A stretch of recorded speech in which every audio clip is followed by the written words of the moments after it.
আজকে আমরা এসেছি জালিয়ানওয়ালা বাগ, সেই গার্ডেনটা বা সেই জায়গাটা যেখানে এন্ট্রান্স আর এক্সিট বন্ধ করে দিয়ে ব্রিটিশরা কয়েক হাজার নিরীহ নিরস্ত্র ভারতীয়দের গুলি করে হত্যা করেছিল।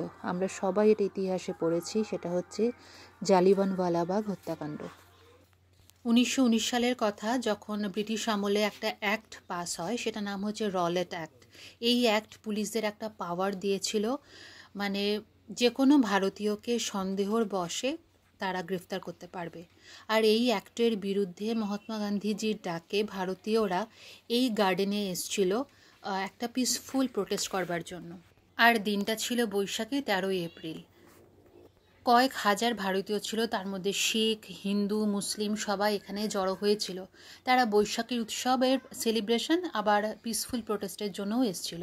কিন্তু ওই সময় যে ব্রিটিশ জেনারেল ছিলেন ডায়ার, ওনার নির্দেশে এই গার্ডেনের যে এন্ট্রি আর এক্সিট থাকে সেটা বন্ধ করে দিয়ে সৈনিকরা এলো পাথারি গুলি মারতে শুরু করে।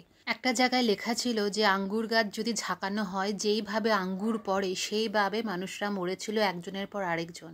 প্রচুর মানুষ আছে যারা প্রাণ বাঁচাতে এখানে একটা বিশাল বড় কুয়ো আছে, সেই কুয়োতে ঝাঁপ দিয়েছিল। সেই কুয়োটা এখন কাঁচ দিয়ে ঢাকা। পরে ওই কুয়ো থেকে 120টা ডেড বডি পাওয়া যায়। মানে আমার বলতে গায়ে কাটা লাগছে। এখানে এসে ছোট্ট একটা উদাহরণ দেখলাম যে ব্রিটিশরা কতটা নির্মম আর নিষ্ঠুর ছিল।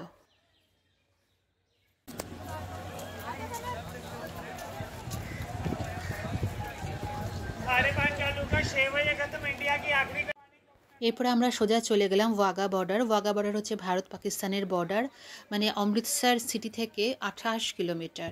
সেখানে প্রতি সন্ধ্যায় 1.5 ঘন্টা ধরে একটা শো হয়, যেখানে দুই দেশের বিএসএফ জওয়ানরা ড্রিল প্র্যাকটিস করে, প্যারেড করে, লেগ কিক করে, আরও অনেক কিছু হয়। ভালো, বেশ সুন্দর একটা মুহূর্ত। আর প্রোগ্রামের শেষে নিজেদের পতাকাকে সম্মানের সঙ্গে ফোল্ড করে রেখে দেয়। এখানে ঢুকতে গেলে কিন্তু টিকিট লাগে, কিন্তু আমাদের টিকিট ছিল না। আর ভাগ্যক্রমে একজন বিএসএফ অফিসারকে পেলাম, যেও ছিল গাঢ় হিলসে। সে আমাদের সুন্দর একটা সিট দিয়ে দিল।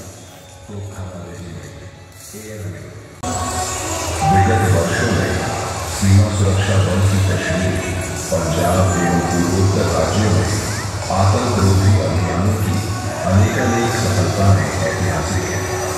इन चालकीय उपलब्धियों को हासिल करने वाले सीमा सुरक्षा बल के उच्च कोटि के प्रशिक्षण संस्थानों में तैयार किए। এটা বাল্মীকির মন্দির না, 2016 সালে এটা প্রতিষ্ঠিত হয়েছে।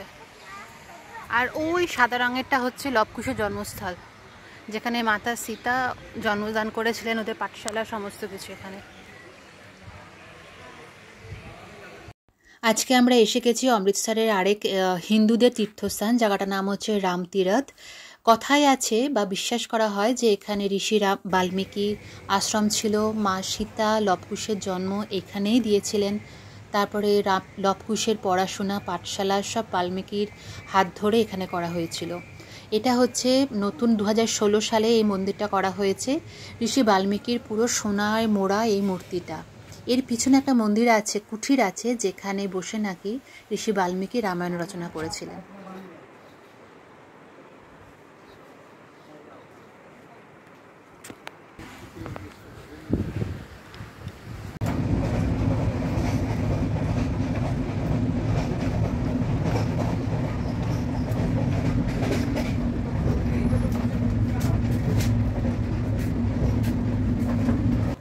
কোথায় যাচ্ছ তোমরা?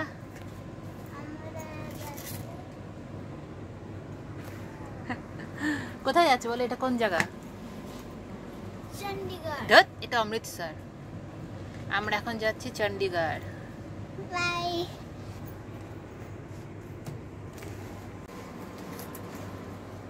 আমাদের অমৃতসরের এপিসোড শেষ। এখন আমরা যাচ্ছি Chandigarh, the capital of Punjab. হ্যাঁ,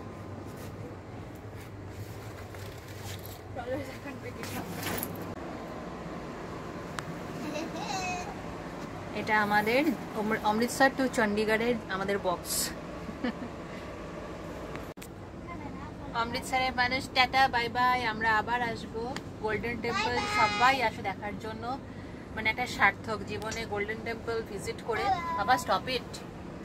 মানে একটা সার্থক হলো। অনেক তো আমরা হিন্দুদের টেম্পল দেখেছি, মন্দির দেখেছি, লম্বা লাইন। এখানেও আমরা 2-3 ঘন্টা মিনিমাম লাইনে দাঁড়িয়েছিলাম গোল্ডেন টেম্পলে। বাট এত সুন্দর শান্ত পরিবেশ, কোনো ধাক্কাধাক্কি নেই, ভিভিআইপিদের লাইন বা একটুখানি বেশি পয়সা দিয়ে, আমি যাই না সেটা, কখনো কোনো স্পেশাল অকেশনে সেরকম পয়সা দিয়ে তাড়াতাড়ি ভিজিট করা যায় কিনা গুরুদ্বারা। ওই ভোর 4টের সময় মানে মন প্রাণ পুরো শান্ত হয়ে যায়, মানে একটা স্পিরিচুয়াল অ্যাটমসফিয়ার যেটা মনকে একদম একটা অন্য লেভেলে পৌঁছে দেয়।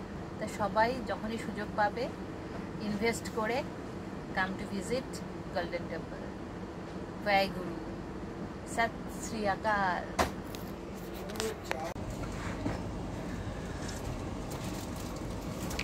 ले ले भाई, तू भी ले ले, सॉस ले ले। I want a fluff pillow like these one. I said I want the string jacket to be long. Sandwich, আমার স্যান্ডউইচটা একদম ভালো লাগে না, ওরা যে ওই টক টক মেয়োনিজটা দেয় না। Do you like it? Sometimes you say you like mayonnaise. না, ওটা ঘরে যখন গরম থাকে না। 4 দিন অমৃতসরে কাটানোর পরে আমরা এখন ট্রেনে করে যাচ্ছি চণ্ডীগড়। সময় নিল 4.5 থেকে 5 ঘন্টা। ভিডিওটা আজকে এখানেই শেষ করলাম। ভালো লাগলে সাবস্ক্রাইব করো, লাইক করো অ্যান্ড কমেন্ট করো। তোমাদের সঙ্গে আবার দেখা হবে চণ্ডীগড় থেকে। Till then bye bye and have a great day.